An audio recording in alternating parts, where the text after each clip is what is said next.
네, 들으신 것처럼 전국이 폭우 비상입니다. 이미 주택과 도로가 빗물에 잠기는 등 크고 작은 피해가 속속 전해지고 있습니다. 네, 오늘 밤이 고비인 만큼 철저한 대비가 필요할 것으로 보이는데요. 자, 이번에는 이송규 한국안전전문가협회 회장과 폭우 대책과 주의 상황 등을 짚어보겠습니다.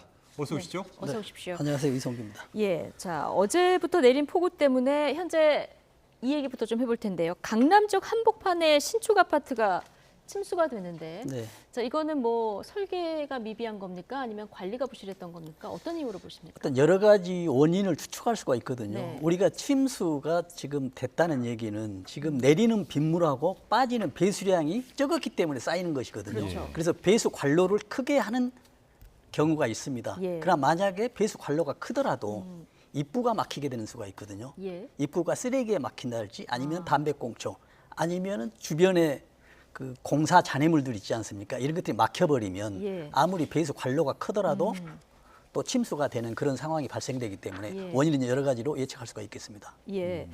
자, 지난해에도 강남 지역에 이런 침수 피해가 좀 있었는데요. 그때 그 물막이판을 활용했던 아파트는 좀 침수 피해를 피해가는 이런 장면들 아마 시청자 여러분들 기억하실 거거든요. 네. 올해는 이 물막이판 사용이 좀 늘어났습니까? 네, 물막이판이 굉장히 많이 늘어났습니다. 서울시 같은 경우는 대대적으로 물막이판을 설치를 했거든요. 예. 그럼에도 불구하고 60% 정도밖에 되지 않았어요. 그 이유는 뭐냐면 예산은 정부에서 지자체에서 전부 지원을 하는데 네. 그 집 주인의 동의가 있어야 되거든요, 거주자에. 그래서 거주자의 동의가 없거나 아니면 거주자 연락이 안 돼서 설치를 못하는 경우도 있습니다. 예. 그러나 설치를 했을 경우에 물막이판, 차수판이라고도 얘기를 하죠. 그렇죠. 그 설치를 하면 효과는 아주 좋습니다. 근데 가장 또 효과적이라고 일컬어지는 그 대형 수로를 확보해야 된다. 이런 목소리가 이제 작년부터 계속 나오고 네. 있었거든요. 근데 이런 게 단시간에 되는 것은 아니죠. 그렇습니다. 지금 대심도 터널이라고도 얘기를 하거든요. 예. 지금 터널로 표현하고 있는데 지금 지하 50m, 100m 사이에 터널형으로 인해서 물탱크를 만든다는 얘기거든요. 네. 네.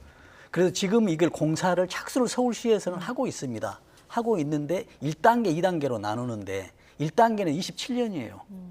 2단계는 30년이거든요. 예. 그렇기 때문에 장기적인 대책은 된다라고 하지만 설치되기 이전에 단기 대책은 있어야죠. 그래도 불안하다는 얘기입니다. 그렇죠. 그래서 소형 관로나 이런 걸 확대를 하고 있습니다만은 네. 그래도 그보다도 더 많은 비가 내렸을 때는 당연히 침수가 된다고 볼 수밖에 없습니다. 예.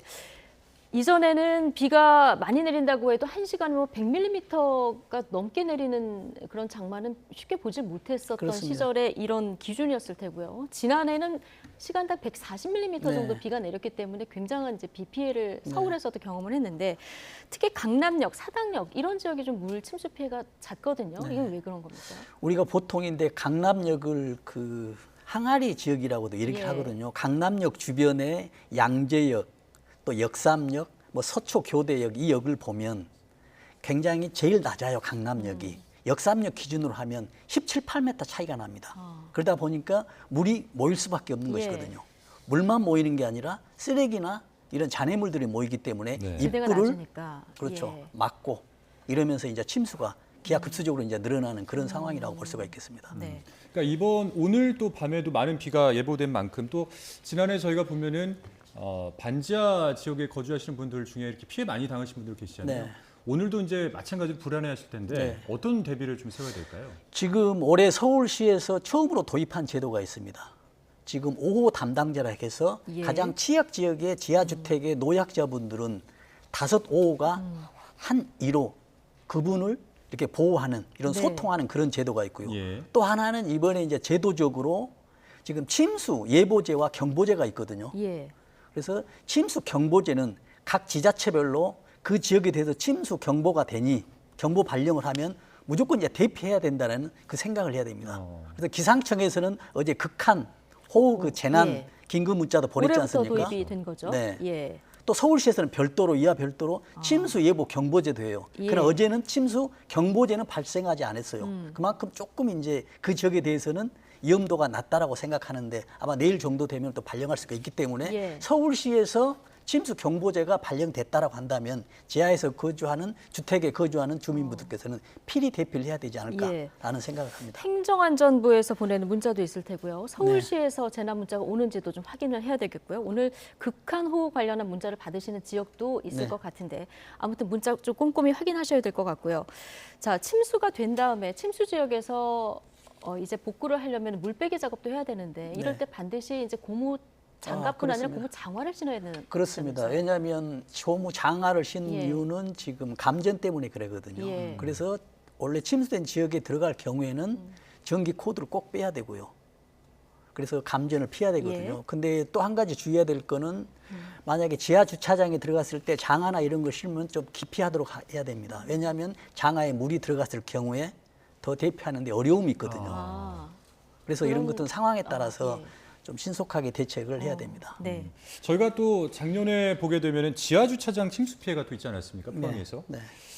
순식간에 물이 차 들어가기 때문에 관련해서 좀 저희가 대비책을 미리 알아놓을 필요도 있을 것 같아요. 그렇습니다. 지금 지하 주차장하고 지하 주택하고는 물이 들어오는 양이 굉장히 달라질 수가 있습니다. 예. 왜냐하면 지하 주차장은 네. 폭이 높고 이 물이 들어오는 입구가 크기 때문에 또 보통 지하 주차장은 2, 3층 이렇게 돼 있지 않습니까? 지하 주택 1층인데 그래서 낙차도 굉장히 크고 물 양도 많기 때문에 지하 주차장에 물이 예. 들어온다라고 했을 경우에는 절대 들어가거나 차를 옮기려고 들어가거나 이렇게 해서는 안 된다라고 생각하고 예. 있습니다. 우리가 생각했던 예상하는 상황보다 훨씬 물이 빨리 찰 수 있는 거죠, 저런 지하 그렇습니다. 공간은, 예. 지금 뭐 실험에도 했었지만은 네. 뭐 1, 2분, 뭐 5분 상관에도 뭐 무릎이 훨씬 넘어가서 이렇게 된다 하거든요. 예. 지하 주차장에 됐을 경우에는 뭐 여자 남자 좀 차이가 있지만 무릎이 넘어갔을 경우에는 일반 성인들은 좀 대피하기가 굉장히 어렵다고 합니다.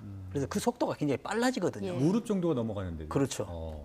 그래서 어렵고요, 또 당황하고 예. 또 이렇기 때문에 물은 들어오는데 거슬러서 나가려면 이게 어렵고 굉장히 어렵죠. 무릎이 힘이 얼마 되냐면 우리가 네.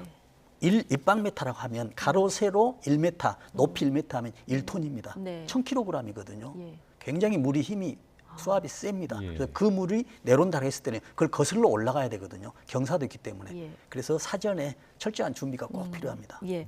자, 운전을 하시다가도 순식간에 이제 물이 불어서 주변에 머뭇머뭇하다가는 좀 힘들어지는 상황이 올 수도 있는데요. 이미 물이 바퀴 높이를 넘었다. 자, 이럴 경우에는 뭐 바퀴 3분의 1 정도 되면 대피하라는 얘기는 많이 들었는데 이미 너무 많이 찼다. 이럴 때는 어떻게 해야 됩니까? 그래서 우선 이제 그런 위급한 상황 이전에 예. 대피를 해야 되는데 어떤 경우가 있냐면 강남 사거리를 기준으로 하면 강남 사거리가 제일 낮다고 했지 않습니까? 네. 점점 낮아지거든요. 예. 들어가면 들어갈수록 깊어집니다. 예. 그런데 운전자는 이런 생각을 할 수가 있거든요. 지금 내가 여기서 사거리를 지나갈 수 있을까? 아니면 차를 버리고 대피를 할까? 굉장한 고민이 있을 겁니다. 그러나 이제 바뀌는 보면은 뭐 3분의 1 기준, 뭐 절반 기준 별로 높지 않아요. 그래서 지나갈 수 있겠다라고 하는데 점점 가면 갈수록 높기 때문에 이미 사거리에 진입해서 밖에 어느 정도 3분의 1, 4분의 1 정도만 됐다라고 하면 대피하는 게 가장 우선이고요. 이제 그보다 이제 더 중요한 거는 그 차 안에 동승자가 노약자가 어린이가 있었다라고 한다면 다른 차량보다 다른 상황보다 더 빨리 대피하는 것이 아주 우선적으로 해야 되겠습니다. 예. 근데 요즘에는 이제 그 휘발유나 경유 차량 말고도 전기 차량들 많이 이용하시잖아요. 네. 전기 차량일 때는 또 이 대피력이 좀 다를 것 같다는 생각이 들어요. 그렇습니다. 전기 차량, 이 전기 자체는 굉장히 이제 에너지가 농축돼 있는 거거든요. 특히 이제 배터리가 지하에 있습니다. 그 바닥면에. 그렇기 때문에 만약에 전기차가 어떤 폭발이나 화재가 있었다라면 대형 사고가 분명히 예. 나타나거든요. 예. 그러나 지금까지 이제 수해로 인해서 전기차가 문제가 있었다라고는 지금 나타나지 않고 있습니다. 왜냐하면 전기차가 출현한 지가 얼마 안 됐기 때문이죠. 네. 그러나 만약에 전기차가 비가 오는데도 불구하고 충돌에 의해서 불이 날 수가 있거든요. 네. 전기차가 불이 나면 물도 필요가 없습니다. 왜냐하면 폭발할 때 전기차 배터리 안에 산화제가 있기 때문에 불로도 끌 수가 없는 상황이거든요. 그래서 불이 난다라고 충돌해서 불이 난다고 하면 일반 차보다 전기차는 훨씬 더 위험하기 때문에 그리고 전기 자체 에너지가 있기 때문에 사전에 일반 차량보다 더 대피를 빨리 하는 게 좋은 방법일 수 있겠습니다. 혹시 뭐 감전이나 이런 위험들은 감전 위험도 있죠. 왜냐하면 전기 자체가 흐르고 있기 때문이죠. 그래서 예. 그걸 예비하기 위해서 뭐 배터리에서 보안 장치를 하고 있습니다만 예. 그럼에도 불구하고 오래됐거나 노후됐거나 어디 충돌됐거나 하면 그 부분이 파손돼서 전기 누전이 될 수 있는 요건이 충분히 되고 있습니다. 예. 마지막 질문 드릴 텐데요. 집안이 이미 약해져 있는 상황이라서 산사태 좀 주의해야 된다 이런 보도들 좀 많이 나오고 네. 있는데요. 어떤 전조 증상이 나타나면 그 좀 대피를 해야 되고 네. 행동 요령을 좀 설명해 주시죠. 네, 우리가 이제 산을 지날 때 굉장히 위험하고 산사태가 많이 났지 않습니까? 한 번 났던 곳에는 더 날 확률이 높습니다. 왜냐하면 산이 물을 흡수했기 때문이거든요. 예. 그러나 우리가 또 하나 중요하게 주의해야 될 거는 우리가 새로운 어떤 그 공사 단지가 있었지 않습니까? 예를 들어서 산에 태양광 설치 단지가 있었다라고 한다면 그 주변은 굉장히 위험합니다. 약해져 있기 때문에. 왜냐하면 예. 태양광 설치를 하고 있으면은 그 부분이 위험하기 때문에 굉장히 튼튼하게 건설하거든요. 네. 그러나 그 태양광 설비는 무너지지 않아요. 그러나 뭐가 문제냐면 가장 중요한 문제거든요. 그 태양광 단지에 물이 흡수가 돼야 되는데 흡수되지 않고 그 물이 배수가 되고 있거든요. 다른 쪽으로. 그렇기 때문에 낮은 곳에서는 예. 그만큼 흡수되지 않는 양이 흘러내리기 있어서 어디엔가서는 지금 넘치고 있다. 그렇기 때문에 새로운 단지, 뭐 새로운 건축물이 있었다라고 하면 그 주변이 산사태가 발생할 수 있는 곳이기 때문에 꼭 주의해야 되겠습니다. 알겠습니다. 자, 지금까지 이송규 한국안전전문가협회 회장과 폭우 대책 또 행동 요령 좀 살펴봤습니다. 오늘 말씀 고맙습니다. 고맙습니다.